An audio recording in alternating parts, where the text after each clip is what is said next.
Ah, alors, bonjour à tous et bienvenue pour une nouvelle vidéo et surtout pour un nouveau concept. Je suis un passionné de littérature. Genre mon surnom ça peut être Littérature Man.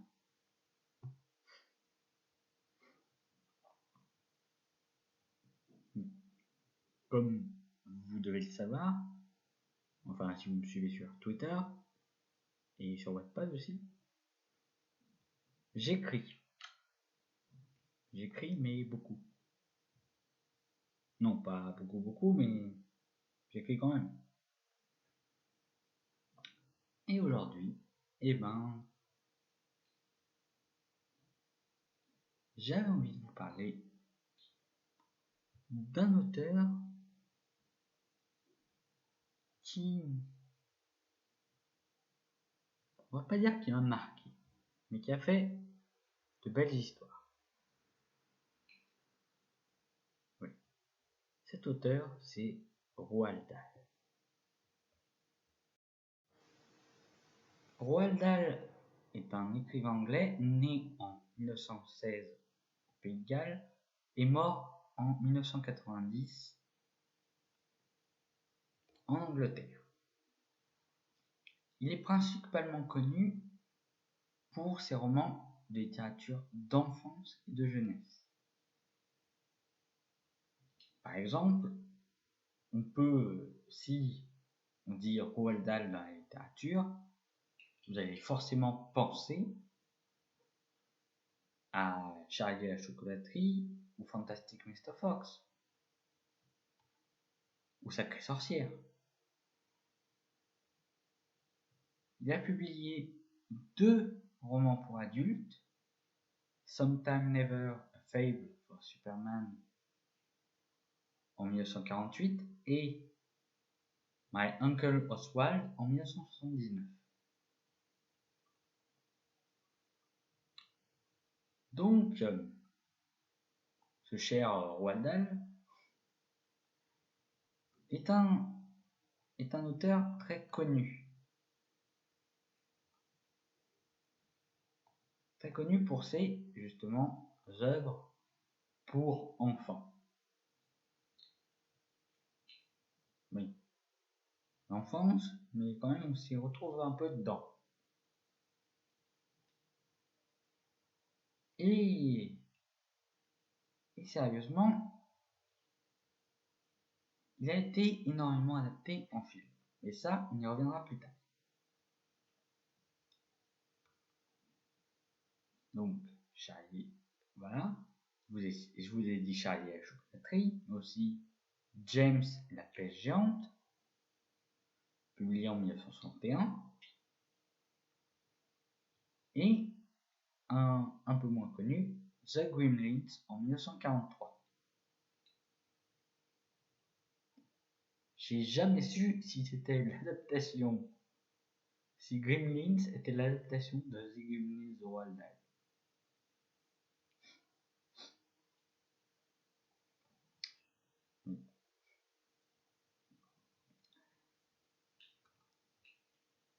Une petite chose encore,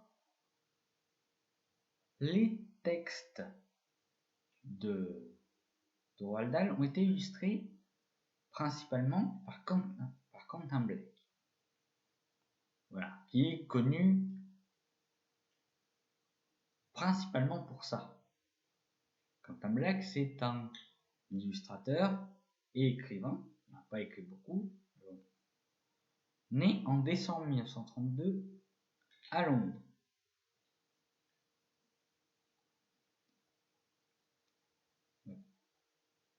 Il est quand même connu.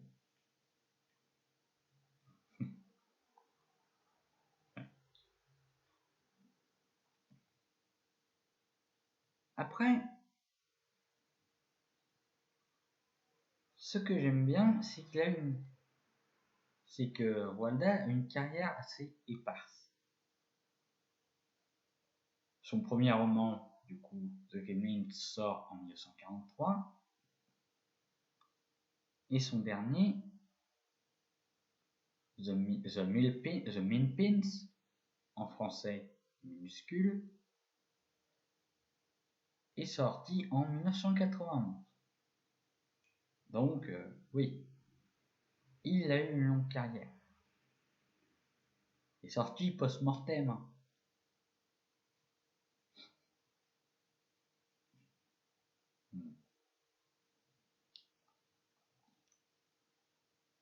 Vous connaissez beaucoup Roald Dahl, à mon avis.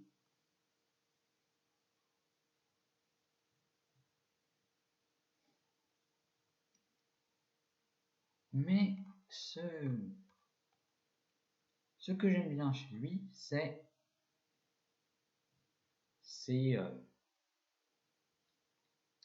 sa façon de jouer avec les genres. Roald Dahl, c'est principalement, on va dire exclusivement, pas exclusivement, du fantastique. Avec la magie, le bon gros géant, Sacrée sorcière, James la pêche géante. Déjà juste ça. Mathilda. Ah, Mathilda. Ah, Mathilda, faudra que je vous en parle un jour. Et pas que du roman. Il a aussi fait des recueils de nouvelles, comme par exemple Someone Like You en 1953, traduit chez nous sous le titre Bizarre Bizarre. Non, je vais pas te faire de blague de merde sur ça.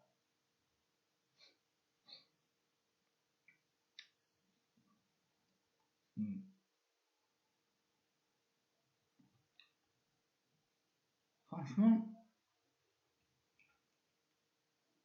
Roald Dahl pour moi c'est synonyme de magie, de beauté, pas de chat, ah ah ah, c'est bon, j'ai fait le merde, je suis content, de joie de vivre un petit peu. Que ce soit Charlie et la chocolaterie ou Charlie et le grand ascenseur de verre. C'est des romans que j'ai appréciés étant jeune. En même temps, étant jeune, moi, tu pouvais me mettre, pas tous les livres que tu trouvais, hein, quand même. Je pense qu'en tant que gosse, j'allais pas du tout lire les œuvres de Molière ou de Victor Hugo. Quoique Victor Hugo, à l'époque, j'étais déjà dépressif.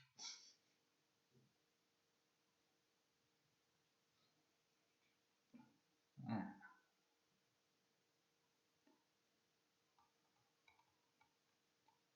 Alors, sa petite histoire à Roald Dahl.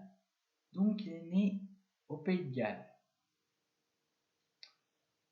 Et il a eu des parents, oui, norvégiens. Ils sont installés au Pays de Galles pour faire la fête, à mon avis. Mais en 1920, Roald Dahl perd sa sœur aînée et son père en quelques semaines.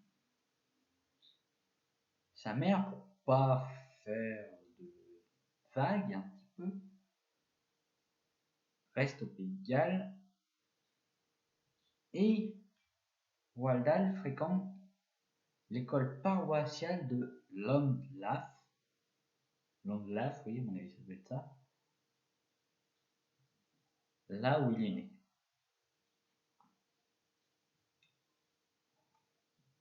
Plus tard, à 17 ans, il s'engage dans une compagnie pétrolière et part en Tanzanie. Ensuite, il commence en tant que tirailleur pendant la Seconde Guerre mondiale.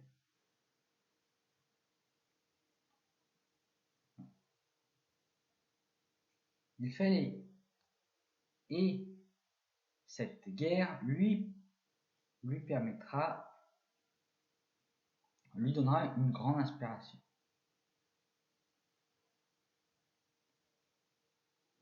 Ensuite, si on connaît, après la guerre, il a connu beaucoup de choses et certaines de ses nouvelles sont adaptées bien par Alfred Hitchcock. Oui, Alfred Hitchcock. Ne vous inquiétez pas, ça aussi, on en reparle. Plus les trucs avancent, plus il devient connu. Connu, mais enfin connu.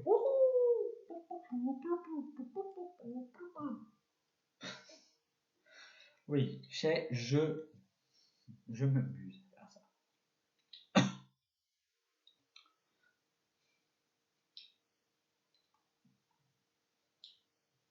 Il reçoit notamment le prix Edgar Allan Poe de la meilleure nouvelle. Justement, même 2 fois. La première fois en 1954 pour Someone Like You, qu'on peut traduire par bizarre. Encore une fois, j'ai déjà fait, je ne ferai pas le blague. Et en 1960 pour The Landlady. Il reçoit aussi le prix World Fantasy en 1983 pour The Witches.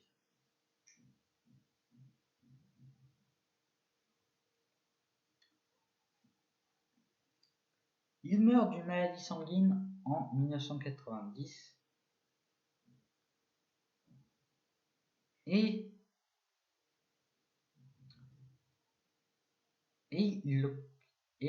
sa reconnaissance lui viendra de ses textes pour public jeune.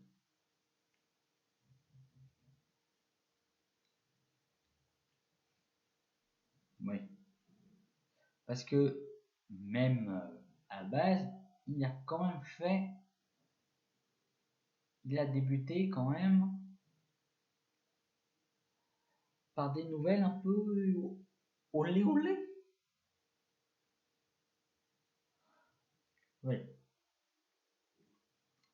Fait intéressant pour Roald Dahl, c'est qu'il a signé le scénario d'un film.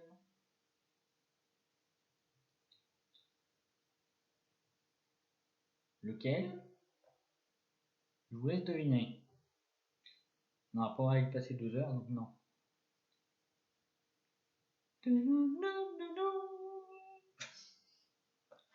Je sais pas faire les musiques, ne vous inquiétez pas. On ne vit que 2 fois. Oui. Le 5e film James Bond, en 1967.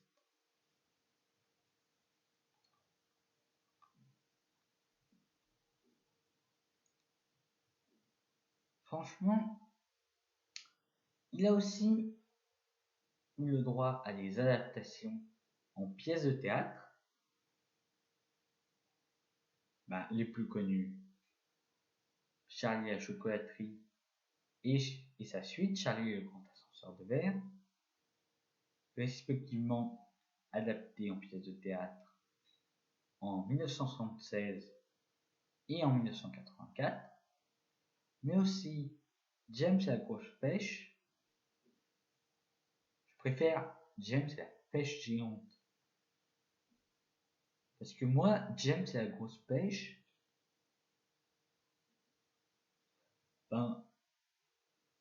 j'imagine James qui sort des toilettes et voilà. Non, je sais que mon imagination va trop loin. Ne vous inquiétez pas, je prends pas de la coke. Je prends juste des dragibus.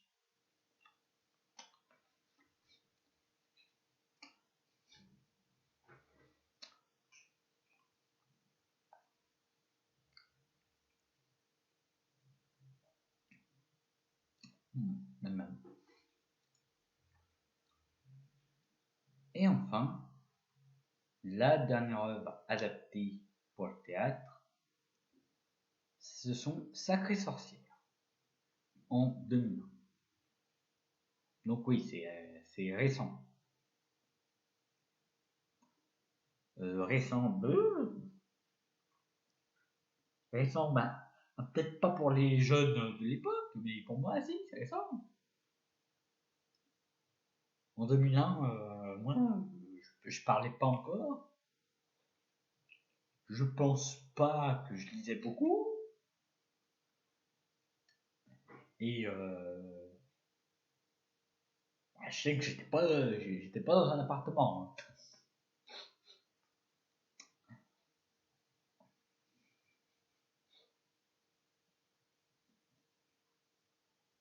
Il a aussi fait, il a aussi écrit des scénarios, donc voilà, comme j'ai dit une vie deux fois, mais aussi le scénario de Shitty Shitty Bang Bang, une comédie musicale en 1968, d'après un conte de Ian Fleming.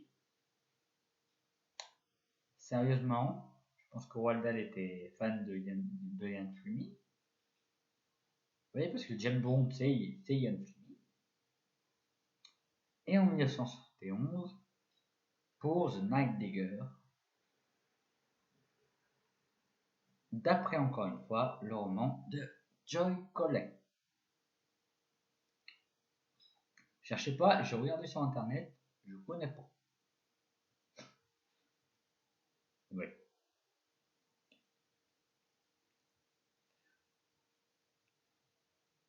Ah là là.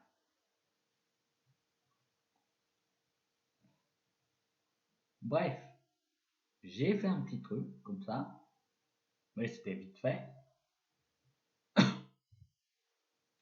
Walda n'a pas eu une vie facile. Ben, quand tu connais la guerre en même temps, c'est pas facile d'en sortir.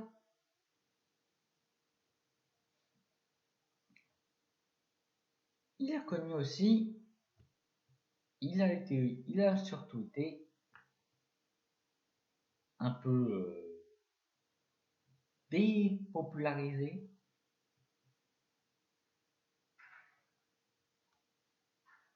en 1982. Donc en 1982, il y a la guerre du Liban, voilà.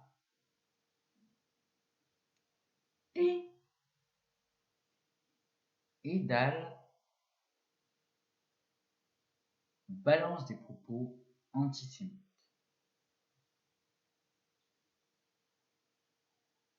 Par exemple, en 1983, il a déclaré: il existe un trait dans le caractère juif qui provoque de l'animosité. C'est peut-être une sorte de manque de générosité envers les non-juifs. Je veux dire, il y a toujours une raison pour laquelle un anti-n'importe quoi surgit quelque part. Même une ordure comme Hitler ne s'en est pas pris à eux, sans raison. Oui. Donc, vous voyez un peu l'effet que ça a dû faire. Hein. Ça n'a pas dû faire la fête de slip.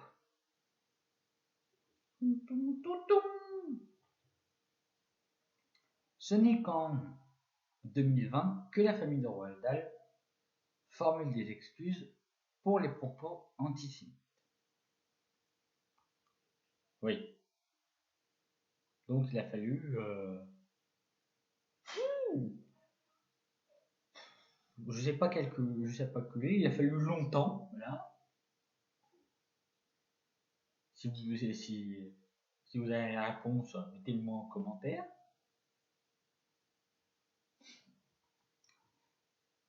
Pour que la famille s'excuse, pas lui. Parce qu'à mon avis, dans son cercueil, il ne peut pas trop s'excuser. À moins qu'il soit toujours vivant. Ouais, il n'y a pas longtemps, j'ai reçu un message de Michael Jackson comme quoi il était aux Caraïbes. Oui, c'est une vraie anecdote. Hein.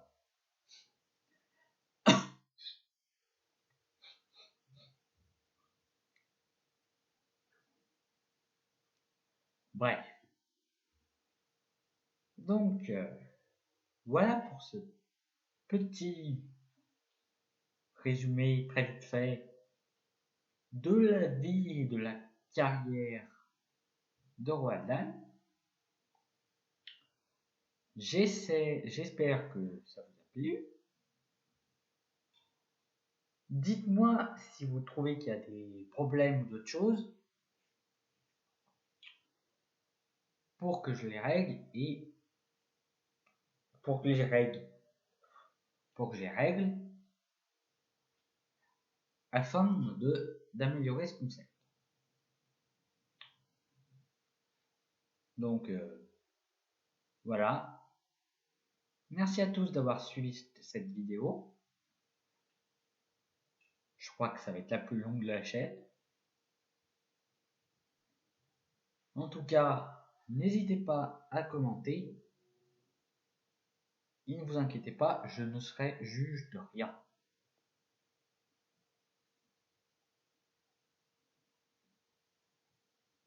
Oui.